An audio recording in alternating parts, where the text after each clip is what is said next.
Ladies and gentlemen,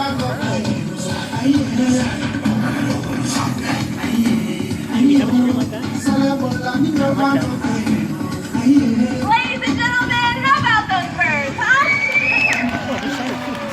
Flying over your head just a second ago is Cusco, a green-winged macaw, one of our green wings that can actually fly. We haven't taught her to zip line yet, but maybe one day. She's gorgeous, isn't she, going in for a landing? We also saw two little troublemakers. They flew up to that platform and back. Their names were Thelma and Louise. Thank you. What are the rest of you looking at? Ah, turkey vulture. That's not ours. That's nature's bird show for you. You get two for the price of one. How about that, right? All right, we also saw, let's see, some pink birds flying across stage. There's scarlet ibis. We have so much fun with all these birds, but I think you guys saw a little troublemaker. Did you guys see a pig? Yeah, that's Rudy. He's a Red River hog. I shoot him out that front door right there. He's always trying to stowaway back there. He always wants to be part of our bird show. He lives down on exhibit. I told him, buddy, Rudy, not until pigs fly, am I right? Yeah, I shoot him right out that front door. Yeah, so we won't see him again. I eyes like a hawk. Don't you worry. We are safe. Why don't you let the mammals in, man? They hog it all up. Rudy's a big ham. We can't have that. Speaking of those scarlet ibis, who thought that they were miniature flamingos? You can be honest. I did too when I first started. That's as big as they're going to get. And they're totally separate species altogether, but the cool thing is they get their color the same way flamingos do by the food they eat. So coming up next, though, is a bird not known for their fancy flying or bright colorations, and it's not Wally either. Say hi, Wally. Yeah, that's looking great. It's known for something a little bit different, so please help me welcome Jen and her buddy Congo. Full conversation. Thank you. How are you guys doing?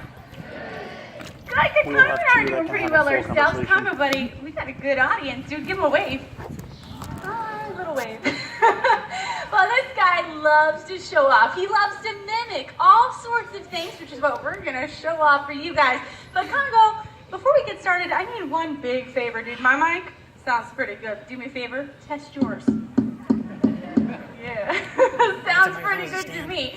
Well, this little guy mimics all sorts of things, but these birds, they only mimic the things that they think are fun and interesting. Now here at the bird show, you can imagine he hears a lot of fun and interesting sounds all day. In fact, he hangs out in our office.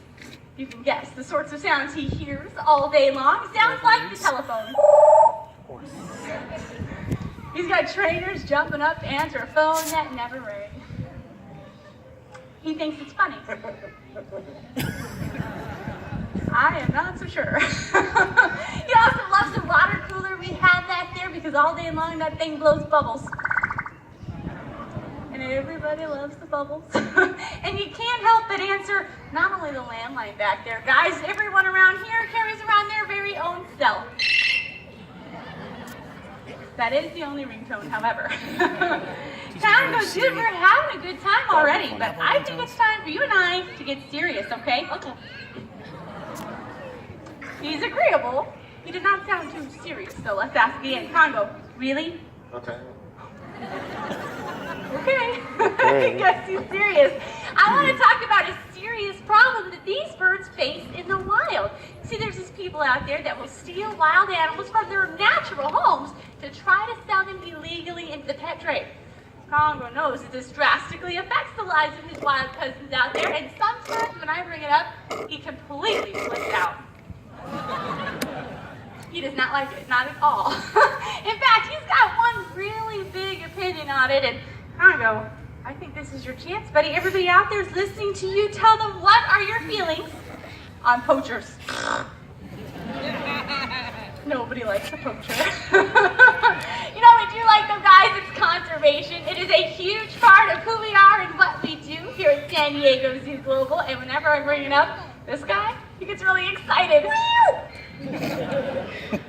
That's it. He knows that we're working hard to conserve all sorts of things. Things like rhinos, elephants, gorillas, duckies.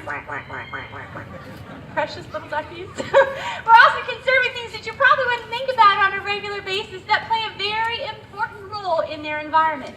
Something like a rare, endangered South American frog. Only it sounds more like a squished frog today. No idea what that was. I want to thank all of you guys for joining us at the park today, because just by walking through our gates, you guys have really taken charge. It's true. You're the ones that fund our conservation work here and around the world. And for that, Tom wants to give all of you guys a great big kiss. Oh, yeah. I don't know if you heard the smack on the end of that kiss, right? That was a pretty good one. Congo, dude. Did you see someone out there you think is cute? I had a feeling. All right, well, I know that Dara's back on stage. She's got some more really cool birds she wants to share with you guys. But first, Congo, we have got to get out of here. So why don't you look at all your fans and say bye-bye. Goodbye, everyone. Have a great day. All right, let's keep it going for those two, Congo and Jen. One of our comedic duos here at the park. I don't know about you guys, but I think they make a cute couple. Now we're going to stay on the continent of Africa for this next part. I'm very excited to share this bird with you because we are the only bird show in the country that has this species trained to perform in a show. So picture this. Picture a bird of prey that stands about 4 feet tall, but has the attitude of an eagle. We're talking about the secretary bird, and the secretary bird is unique for a few reasons. One, it is in fact the tallest raptor found anywhere on the planet, and it also is unique for the way it captures its food. Now, most raptors, they soar overhead, swoop down, catch onto their prey, seizing it in their grasp. That is not the case for the secretary bird. They do something completely different altogether. So, ladies and gentlemen, on our hillside is going to be Karani Tamba, our female secretary bird. Now, this bird has beautiful wings, and they can fly. But why fly in the hot sun of Africa when they stand taller than the grasslands they live in? They're actually nicknamed the marching eagle as they march through their savanna homes. So what they will do, they will search for a prey item, be it a small mammal or a reptile or even insects, march right up to it, and stomp their prey to death. Now, this fun hunting demonstration might seem a little odd, but this is exactly what they do in the wild. Now, these birds can even hunt venomous snakes. There's thick scales on their legs, as well as those 2 tail feathers that are longer than the others. They're thought to distract the snake, so the snake strikes at the tail rather than the body of the bird. But as you can tell here at the bird show, we settle for the little rubber kind attached to a kid's fishing pole. That you can even buy that snake in our gift shop if you wanted to. But Karani is never allowed in there ever again, I'll tell you that. All right, she's taking her final bow. Give it up for her. That's Karani Tamba, our female secretary bird. Thanks, Jen. I know what you're thinking, but the secretary bird does not take notes. Thank you. I have another one. Are you ready? All right, in this day and age, the secretary bird would much rather be called the administrative assistant bird. Hey, I'll be here all week. I really will. That's my schedule. In all seriousness, though, we hope you guys maybe took the opportunity today to go and visit Condor Ridge. It highlights one of the most impressive and most endangered birds we have the opportunity of working with here at the safari park, and that's the California condor. Now, not too long ago, back in the 1980s, the California condor was so close to extinction, there was only 22 of them left on the entire planet. That's it.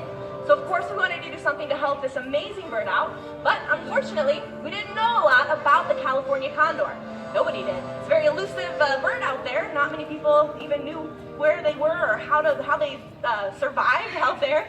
So we did know a lot about their closest South American cousin, though, the Andean condor. When we applied what we knew about the Andean condor, put it to our California condor breeding program, we saw huge success. And now there are over 400 California condors out there. Over half of them were born right here at the park and flying free in the wild now. So which is a really good, yeah, you can give it up for that, really good conservation story. And of course, we couldn't do it without each and every one of your help. We also couldn't do it without the Andean condor. That's why I'm coming up here with you guys, because this bird is so impressive. She deserves a whole stage with some of her favorite trainers. We're bringing out Califia for you guys. She's our full-grown adult Andean condor. Oh my gosh. Now that is about a 24, 25-year-old bird and about 20 pounds as well. Now once she gets up close over on these stumps, check out her wingspan.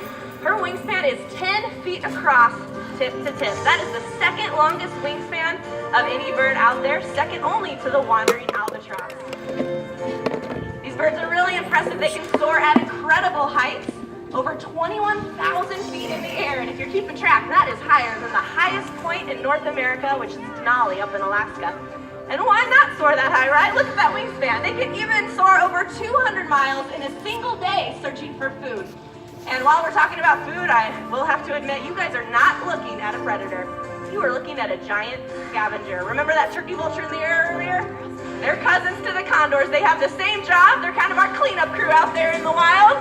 Graceful in the air, but as you can see on the ground, Grace goes right out the window. We love her anyway. Let's give it up for her. That's Califia, our Andean condor. Now, like Jen was mentioning, and like we kind of touched on, we couldn't do our job here at the park. All of our conservation programs, not only here with our California Condor Project, but also in over 80 countries. We have 140 projects going on that just by coming through our door, you guys are helping to support. You guys are our heroes for wildlife, helping us support conservation. So thank you. Thanks for coming and supporting conservation and the San Diego Zoo Safari Park. Thanks so much, guys. We're going to have our little